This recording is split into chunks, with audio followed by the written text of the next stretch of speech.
కేంద్ర బడ్జెట్లో తెలంగాణ రాష్ట్రానికి తీవ్ర అన్యాయం జరిగిందని సిపిఐ పట్టణ కార్యదర్శి సొత్కు ప్రవీణ్ కుమార్ అన్నారు. కేంద్ర ప్రభుత్వం ప్రవేశపెట్టినటువంటి బడ్జెట్లో తెలంగాణ రాష్ట్రానికి అన్యాయం చేశారని బుధవారం భూపాలపల్లి పట్టణంలోని కొమరయ్య భవన్లో సిపిఐ నాయకులు బడ్జెట్ పత్రాలను తగలబెట్టారు.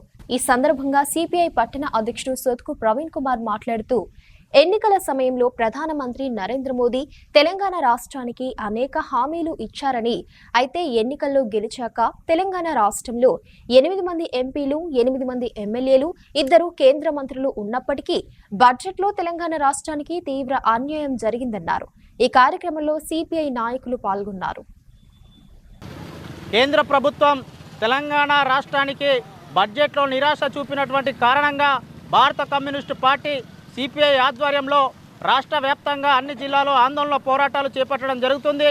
దాంట్లో భాగంగా జయశంకర్ భూపాలపల్లి జిల్లా కార్మస్ కాలనీలో ఈరోజు సిపిఐ పార్టీ పట్టణ కమిటీ ఆధ్వర్యంలో కేంద్ర బడ్జెట్కు సంబంధించినటువంటి పత్రాలను ఈరోజు తగలబెట్టి నిరసన తెలపడం జరిగింది.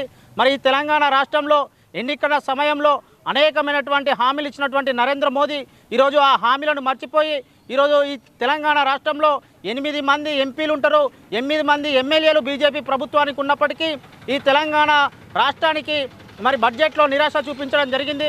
మరి విభజన సమయంలో ఇచ్చినటువంటి హామీలను కూడా ఏమాత్రం కూడా నెరవేర్చలేనటువంటి పరిస్థితి మనం చూస్తున్నాం. ఎందుకు ఈరోజు తెలంగాణలో చీకట్లకు నెడుతున్నది ఈ బీజేపీ ప్రభుత్వం? ఇక్కడ 2 మంత్రులు ఉన్నారు, బీజేపీకి సంబంధించినటువంటి కేంద్ర మంత్రులు ఉన్నారు. ఆ మంత్రులు సమాధానం చెప్పాలని చెప్పేసి ఈరోజు సిపిఐ పార్టీగా మేము డిమాండ్ చేస్తున్నాం.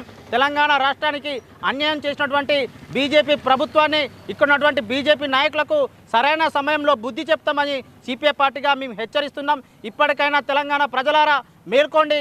ఈ బీజేపీ ఆర్ఎస్ఎస్ చేస్తున్నటువంటి ఆగడాలకు మనం అంతా కూడా సరైన సమయంలో జవాబు చెప్పేటువంటి సమయం ఆసన్నమైనని చెప్పి ఈ సందర్భంగా తెలియజేస్తున్నాం.